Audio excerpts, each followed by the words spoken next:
guys, welcome back to my channel. My name is Wangoi Mwangi and I do videos on matters nursing. So I'm gonna be talking about IELTS reading today, and since I'm talking about the requirements for someone who require to go abroad for work or study, especially nurses, that's why I decided to tackle each IELTS section one by one. All right, so welcome and relax. Let me take you through the journey. Welcome back to my channel. My name is Wangoi Mwangi and I'm a Kenyan. I do videos on nursing, and I'm having a series of videos on immigration for nurses, especially those wishing to come to the UK. If you're going to the UK, you will require to do at least an IELTS exam or OET. So for this video, I will be describing IELTS reading tests and some tips for you to pass it in the first attempt, because you know, for the first mark you need to have a band 7 for IELTS reading. So let's dive right in. My tip number 1 for passing IELTS reading test: know your exam or know the test. So what are you expected to do for IELTS reading? So this is a test that will test your ability to read, and we are talking about just reading, okay? For you to immigrate as a nurse, you will require to undertake IELTS academic. So yes, I'm talking about IELTS academic, and this time I'm talking about IELTS reading test specifically. So this test comprises of 40 questions. These questions will come from 3 passages, and I think they get longer as it goes. So passage 1 will be easier than passage 3, will be lighter. And then you need to understand that you will have 1 whole hour to complete 40 questions. Give the answers after reading the 3 passages and understanding. So know the exam. So know the test. All right. So let's see tip number 2. For IELTS reading, the next tip would be to know the types of questions that you can expect in IELTS reading. So there are several types of questions. There are about 10 or so different types of questions that you can get in this section. So the first one is about sentence completion, and this is where you will have gaps and you have to get the answers from the story. This is pretty easy because you just have to skim through, and once you locate the paragraph to which these answers are, it's just gonna flow and it's gonna be quick. And since you are reading from here, writing here, make sure you're doing the correct spelling. At least here it's very easy because you're already seeing the words. However, sometimes there will be a paraphrasing of some events, and then you will have to figure out which word you expected to give. So question type number 2 is summary, note, table, flowchart completion. So you can be asked to complete, say, maybe a summary, or to complete a note, or to complete a table, or to complete a flowchart. Just go with the flow. All right, and listen to the instructions. Actually read the instruction and do exactly as instructed. Question type number 3 is short answer questions, and this is where you will be given direct instructions to give 2 or 3 words accompanied by and or a number. Mark your questions instructions carefully. All right, question type number 4 is diagram label completion. So for example, you can have, let's say, a pictorial, a diagram of the manufacturing plants of how steel rods are manufactured. So you will be shown from step A to step last, maybe step A to step 10, of how you start with the raw material and end up with the finished product, which is a steel rods. And then you have places that are labeled maybe A, B, C, or 1 to 10, and then in that section, that could actually be a whole section, and then you're supposed to follow it up, understand the procedure and the processes and how the manufacturing is going, and answer the questions as asked. Do exactly that. Another type of questions is multiple choice. I think this is the 5th type of questions. I said we can expect around 10 types of questions here. So multiple choice answer, of course, this is very straightforward. You can have from A to K, and then you're supposed to pick from there. I don't know, normally they don't have like A, B, C to D. They will have multiple choice up to M. or up to K, or up to H, or up to E, like weird long multiple choices. All right, know about them, do them. Okay, practice with all type of questions. Sixth type of question is matching information. So you can be told, let's say you're given a statement and then you're told this information like match to the paragraph where it came from. So maybe the paragraphs are labeled A to E, and then the answers are in 1 to let's say you're told to match the sentences are 1 to 6, so you match 1 to E or 1 to B, you match. Once you practice, you'll get to understand what I'm talking about. Question type number 7 is matching headings, and this is, you'll be given, let's say, a summary or a statement, and then you're told, or you're given a paragraph and then you're told to give the title of the heading. It's about the headings. All right, try to as much as possible to give it a good heading, or the other way around, and then, or to choose the best heading. Then we have matching sentence endings.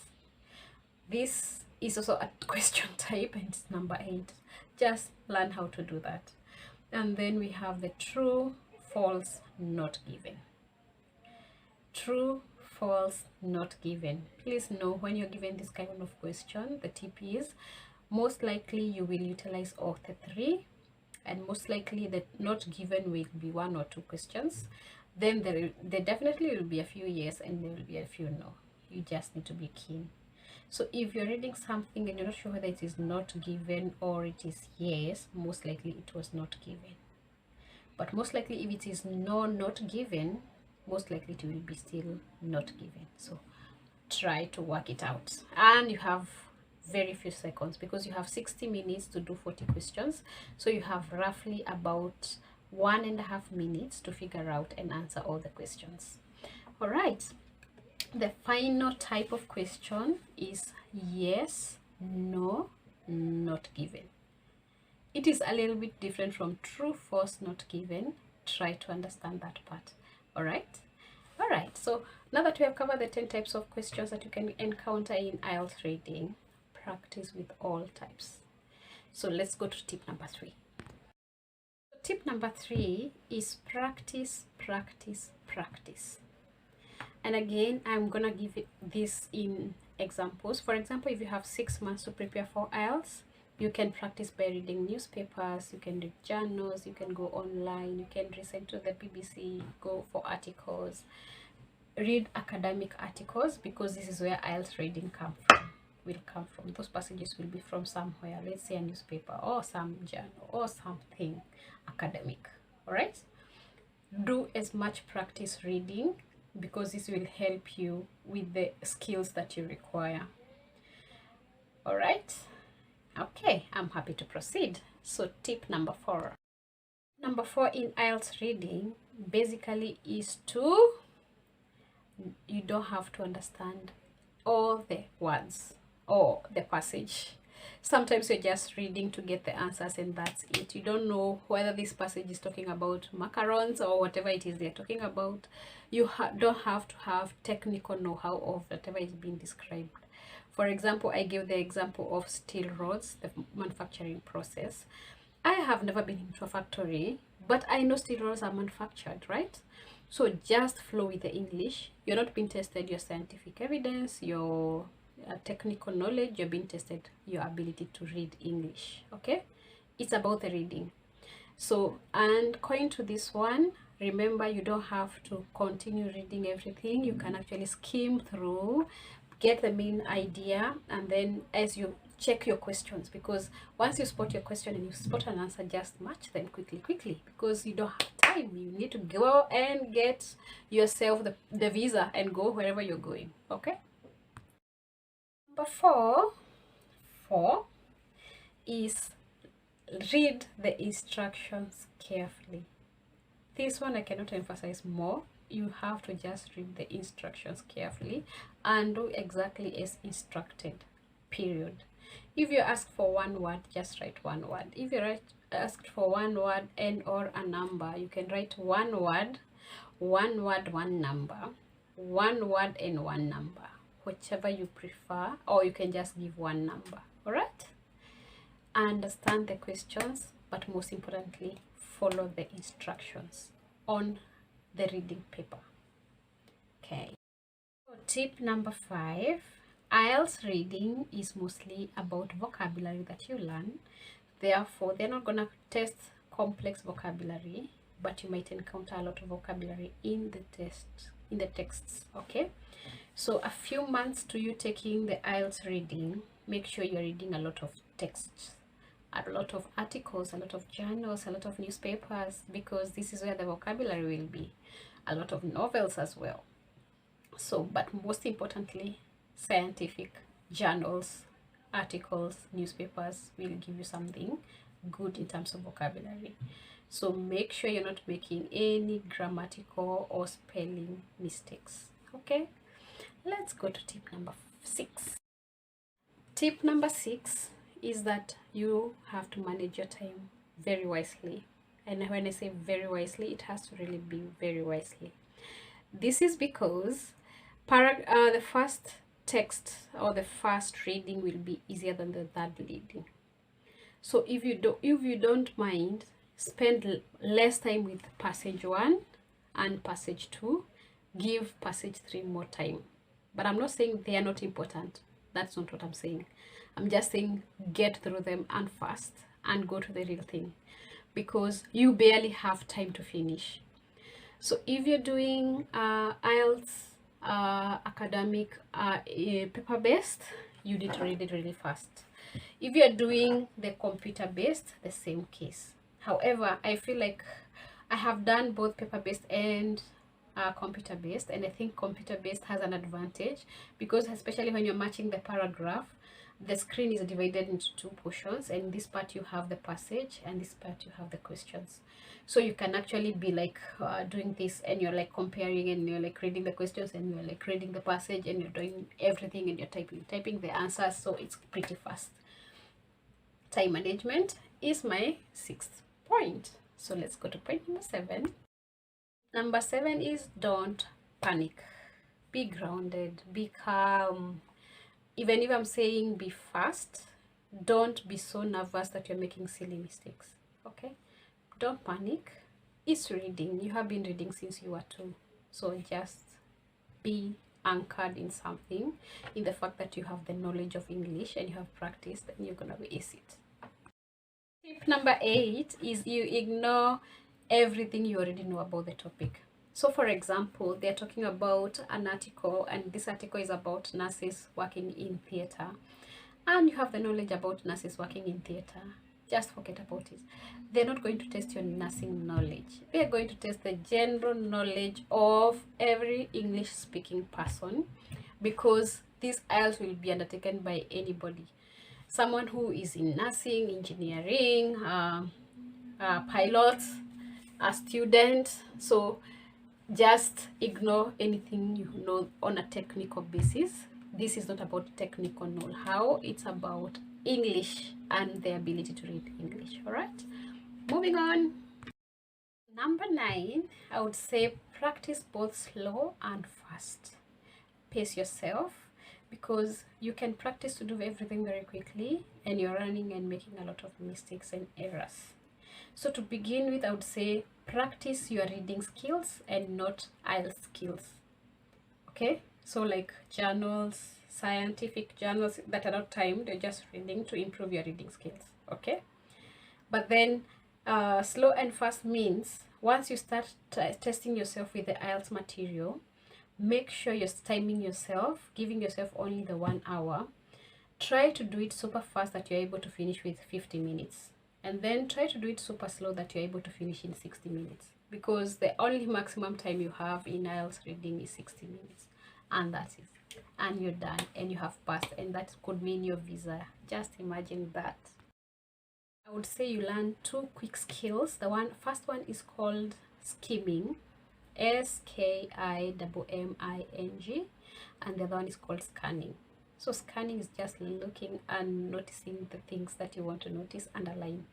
Let's say you're scanning and you see a name of a person. Let's say they say Wangui Mwangi, just underline Wangui Mwangi. Then the date of birth is 1980, underline the number. Underline the names, underline the, when you're scanning, scan while underlining. While you're skimming, do the same. Skimming is reading very fast, not actually reading to understand, but just reading to read and see the flow of the ideas. You are not expected to know anything in details. You're just expected to read and understand at that point and deliver the answers on the paper. So by all means, skim and scan. Stop reading like an old person, or like, I'm not saying old people don't read well, I'm just saying, just remember you are timed and this is about your life changing for the better. So yes, make sure you learn how to skim, how to scan, and underline those things. Every time I'm reading an IELTS passage, I will definitely underline names of persons, years, cities mentioned, anything peculiar mentioned that you don't know about. Just underline, because it might come it will become useful while you're answering your questions. If you're doing computer based, practice with computer based tests. If you're doing IELTS reading on paper, practice with paper, and probably print the paper out, like print the passages out and practice. All right, let's continue. Lovelies, I've come to the end of this video and I've been talking about IELTS reading and how you can improve your reading skills as well as pass your IELTS reading test with the first attempt. Remember, IELTS is a complete exam that will have 4 sections. The 4 sections will be IELTS listening, IELTS speaking, IELTS reading, and IELTS writing. So how it goes, you will first start with IELTS speaking a day or 2 before your IELTS other 3 exams. So when it comes to IELTS listening, it will follow back to back with IELTS reading. They are actually on the same answer sheet. So on this face of the paper, there will be IELTS reading, IELTS listening, and then probably it's usually green or blue. I think IELTS reading will be blue, and then when you turn the paper the other side, it will be IELTS reading in green. So it is the same answer sheet, so you just turn like this. When you're writing the answers for IELTS listening or IELTS reading, you can use capital letters. That is a tip that will save you a lot of hassle and a lot of forgetting when to capitalize the word or the sentence, because that will cost you, and it will cost you dearly. And also remember that for you to get a pass or the band score you require, you need all the 4 to pull their weight. Okay, if let's say you have 9996, you will still repeat, my friend. So just practice all the 4 sections. Okay,